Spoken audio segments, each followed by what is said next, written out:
Hey, good afternoon. Welcome to this edition of Touring with Travis.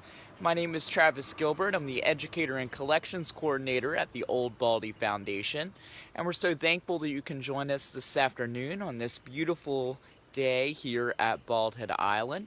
We're hoping that y'all are healthy out there and that you're staying positive during these kind of crazy and distressing times. We thought that we would bring you one of the last pieces of Fort Holmes that we have yet to describe on these Touring with Travis virtual programs. And this is Fort Holmes East Wall. It's located here along North Bald Head Wine. The east wall actually intersects or is perpendicular to North Bald Head Wine near the Village Municipal Office Building near Old Baldy Lighthouse. So as a reminder, Fort Holmes is a Civil War fortification that was constructed on Bald Head Island from 1863 to 1865. And the purpose of Fort Holmes was to protect the Port of Wilmington and the Cape Fear River against the federal blockade that was established off of the southern coastline during the American Civil War. The purpose of this federal blockade was to prevent any war materials from being imported into the Southern Confederacy. These war materials used to fight the Union or North during the Civil War. The South did not have the manufacturing or the infrastructure potential required to fight a modern war successfully, and the American South relied upon European manufacturing and European infrastructure to import war materials such as ammunition, cannons, rifles, foodstuffs, medicines, any kind of manufactured goods that the South did not have the potential to produce here at home. By 1863 and into 1864, Wilmington, North Carolina became the chief southern port for importing these war materials from England. So a series of fortifications were constructed around the mouths of the Cape Fear River in order to protect this river against the Federal Navy blockade that was attempting to intercept these war materials from being imported into the American South. And eventually this blockade would attempt to destroy or neutralize all these southern ports like Wilmington. That's why by 1863 Wilmington became so essential to the war effort here in the American South, because the Union Navy did a very good job at neutralizing or even capturing many other of the southern ports, such as New Orleans and Savannah and Richmond, or the James River, at least, up in Richmond. Charleston had not fallen yet, but the blockade and a siege was basically neutralizing or preventing any southern supplies from getting into the port of Charlestown. And that was the same for Mobile, Alabama, as well. So let's go up here and kind of explore the eastern wall of Fort Holmes. You can see here I'm at North Bald Head Wine. And you can see where the roadway cuts right through the remains of the walls.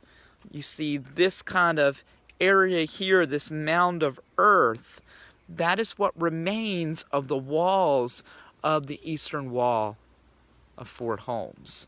You can see the roadway cuts through there as well. So this is a northern direction up here. In that direction would be battery number 4. That northern direction heading towards the saltwater marsh.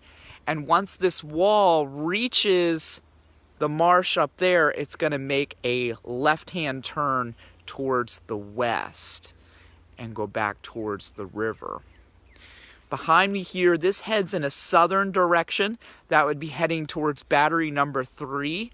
About a mile or so in the southern direction. In that direction is the beach on Bald Head Island, and the fort's wall would make a right-hand turn again to the west to go back towards the river. So this is where the fort's walls would be protecting any kind of approach from the east, from out towards the Cape. That's the direction we're looking eastward. See some nice comments. I'd love to hear from y'all out there. I see Jeff is saying good afternoon from Jeff, Garrett, and Morgan. How was your birthday? Jeff, my birthday was excellent. Lots of reading, lots of beach time, so quiet and relaxation. So thanks, Jeff. And Emmeline and Dan are watching from up there in Earlysville, Virginia. McCallie Givens on our staff here at the Old Baldy Foundation. And Philip, a volunteer from the Old Baldy Foundation. Good afternoon, Jeff and Emmeline and Dan, McCallie and Phil. If I miss anybody out there, I'd love to hear from you. Give me a shout out there in the comments. I'd love you all to drop a line and make this interactive. So you got to wonder, why would the Confederates protect any approach from the Cape or from the east? Well, that's because they were very fearful that the Union Army or the Union Navy would land troops here on Bald Head Island out towards the Cape, out towards the east. And those troops would be able to work their way across the length of Bald Head Island and fortify a position in order to start cannonading or having artillery fire against any ships in the Cape Fear River. He wanted to prevent that from occurring. He wanted to prevent any Union troops from landing here on Bald Head Island and allowing cannon to be placed so that cannon would be within range of the Cape Fear River. You can imagine if the Union were able to land artillery here and create an artillery position and direct cannon fire into the river, that would disrupt this trade from occurring. All these war supplies from entering the Cape Fear River and reaching the Confederate armies using the rail lines out of Wilmington. So this eastern wall prevented any Union troops from working their way across Bald Head Island and reaching the river where they could wreak havoc on those blockade runners or ships importing all those war materials. So if I turn around here, you can see I'm looking eastward. This wall or this mound here, this is all preventing any troops from working their way eastward across the island. So this wall runs north and south. We're looking south here. That looks northward. So the wall runs north and south, preventing or defending the eastern approaches to Bald Head Island. Now, this fort was created or constructed in 1863 throughout 1864 and into 1865 by enslaved persons impressed or forced into work from Lower Cape Fear plantations. We also are aware of impressed or forced Native American workers from the Lumbee tribes out west, Columbus, Robeson counties, Lumberton. We know at Fort Anderson and Fort Fisher, two sister fortifications located in the Lower Cape Fear region. Those forts were built and constructed by not only enslaved African Americans, but also these impressed or forced natives as well. So it's highly likely that there were forced Native Americans that were constructing Fort Holmes and constructing this wall. This wall would have been about 30 feet tall, 20, 30 feet tall. So these walls or these mounds that remained are very much eroded. This is the result of 150 years of water and rain and wind compacting these mounds into the small little area you see right now. Now this little marker here, you can see how there's a little board here and then a little board there. That is showing you the remnants of what we call Confederate Road. So if you're familiar with Bald Head Island, you know of this Federal Road. That's what North Bald Head Wine out there turns into towards our east. This golf cart is heading towards Federal Road right there. Well, before there was Federal Road, which was the roadbed to construct Cape Fear Light Station out at the Conservancy, there was Confederate Road here. And you can see the fort's walls there and there. This roadbed is cutting through the wall. Well, that Confederate Road was created So the Confederate troops here at Fort Holmes on Bald Head Island could move troops up and down the length of the island, from the Cape 3 miles to our east to the river about a half mile or so from me to our west. They could easily move troops and supplies and cannon from the river to the Cape back and forth using this road that ran east and west on the island. Now, specifically, this road was cut through in order to not only move troops, but also move 2 Whitworth guns. These are 2 really important pieces of artillery here on Fort Holmes. Whitworth guns were English technology. They were only used by the Confederates, which is kind of unusual in terms of the American Civil War. When we talk about artillery or warfare, new technology when it comes to war, typically if they're used by both sides, if they're only used by one side, they're used by the North, because they have the material, the war power, the resources to use that new technology. So this is unusual that Whitworth guns were only used by the Confederates, not used by the North. The Confederates couldn't produce them at home. That's how new or novel this technology was. They were produced in England and imported through the blockade on blockade runners into ports like Wilmington. And the Whitworth guns, they were remarkable for 2 reasons. First of all, they were breech loading, meaning that rather than putting the cannonball into the mouth or the muzzle of the cannon and ramming it down the barrel, using one of those like giant sponges you see, they remind me of giant sponges or giant Q-tips. These you loaded from the rear. They were breech loading. Additionally, the projectiles were hexagonal shaped. They were rifled, meaning that when the cannonball was fired, it spun like you would throw a football in order to increase the accuracy and increase the range. So these were rifled, the projectile would spin, but it was hexagonal shape, meaning that the barrel of the cannon of the Whitworth gun and the projectile were hexagonal. The projectile weighed about 12 pounds, and it had a range of upwards of 5-6 miles. So it's an incredible piece of firepower here employed by the Confederates on Bald Head Island. You see there, I think, 2 Whitworth guns up in Gettysburg National Military Park. There were Whitworth guns employed at Fort Fisher, the sister fort to Fort Holmes, about 9 miles to our north. They're employed at Fort Caswell in addition. So 12-pound projectiles, an incredible range of upwards almost 6 miles. Mobile, unlike many of the other pieces of artillery here at Fort Holmes, where they were on barbettes, meaning that they were stationary, you couldn't move them. The Whitworth guns, they were on wheels. You can move them via man or via horse. And that's how that road was utilized. They would take these Whitworth guns. We believe they had 2. They definitely had 1. Very likely they had 2. And they would use that road to move these Whitworth guns up and down the length of the island, trying to fire or cannonade the Union blockading ships that got too close to the shoreline. So in March of 1864, the Whitworth guns are used to fire at least 6 shots at the USS Peterhoff, that Union blockading ship that was accidentally rammed by the USS Monticello out on East Beach and sunk. Confederates thought that they successfully hit it with the Whitworth gun, and that's why it floundered. But they weren't aware that a fellow Union blockading ship accidentally rammed the Peterhoff and caused it to sink.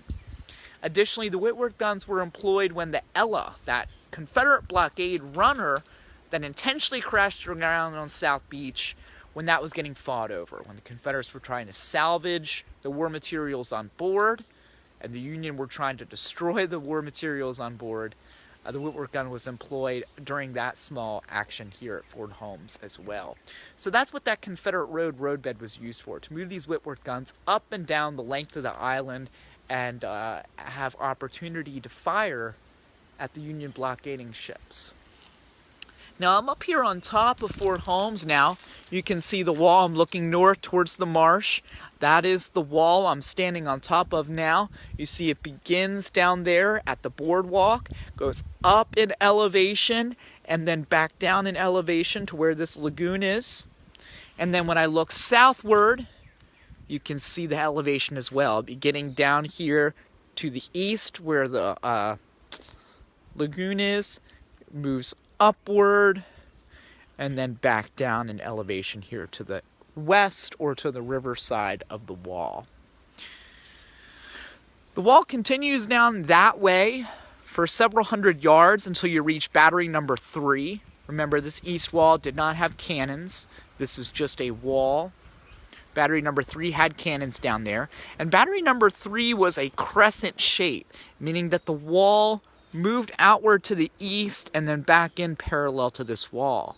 And that battery number 3 was in use and created for enfilading fire.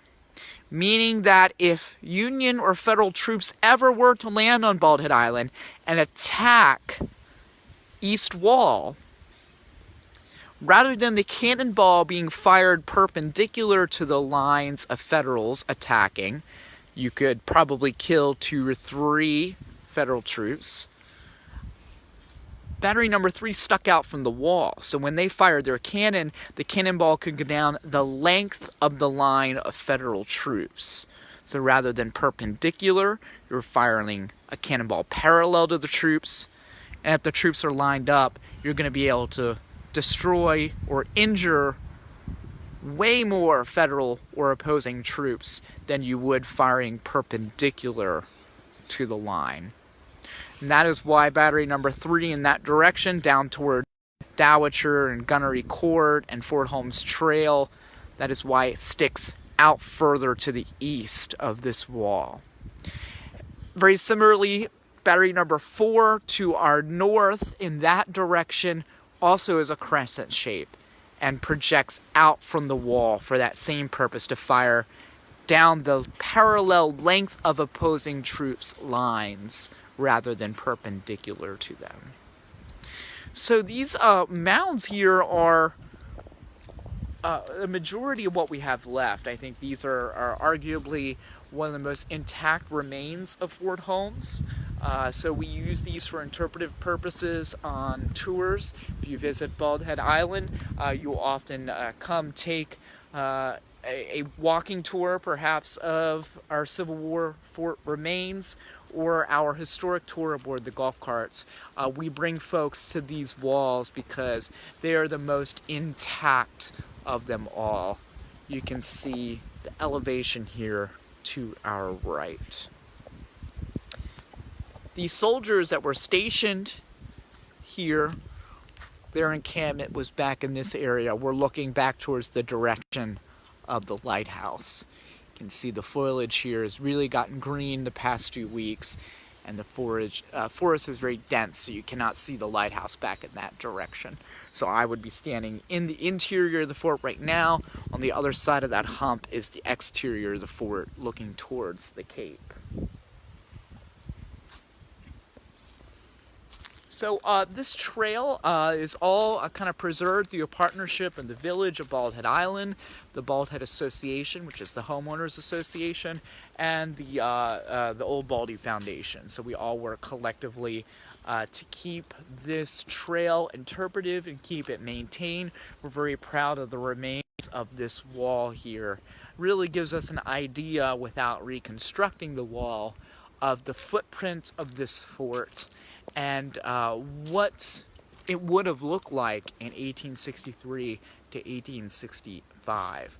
I encourage you to visit, when things get back to normal, Fort Anderson State Historic Site, which is also a Brunswick town, the colonial port along the Cape Fear River. Additionally to Fort Fisher State Historic Site. They have preserved and they maintain the full height of their earthen walls, so you can really see what Fort Holmes on Bald Head Island would have looked like by visiting those 2 state historic sites in the lower Cape Fear region. Additionally, if you visit Bald Head Island when things get back to normal, we have these wonderful green markers all around the island. Each of the 5 batteries that are numbered, in addition, or each of the 4 batteries that are numbered, and the 5th battery, named Battery Holmes, has its own green placard, and then 2 east wall placards are in existence. And it shows you here that it continues 200 yards south. It speaks of Confederate Road, and it also describes that this was a 1.7 mile long earthen wall, was the largest in coastal North Carolina. So thank you for joining us for this edition of Touring with Travis this afternoon. We'll be back tomorrow at 10 o'clock for an edition of Quarantine Collections, and in the afternoon we'll be back with an edition of Touring with Travis. I'll have Chris, my partner in crime, back with me tomorrow. There's an important city council meeting occurring right now, and she is performing her executive director duties by being informed about the happenings of the village and how they're planning on moving forward the next steps during these kind of distressing and unprecedented times for not only the community here on Bald Head Island, but I'm sure your community, all communities in America and the world as well. So thank you for joining us this afternoon. We will see you tomorrow for another full day of virtual programming. You all stay positive out there and stay healthy, and we will see you next time. Thanks again, everybody.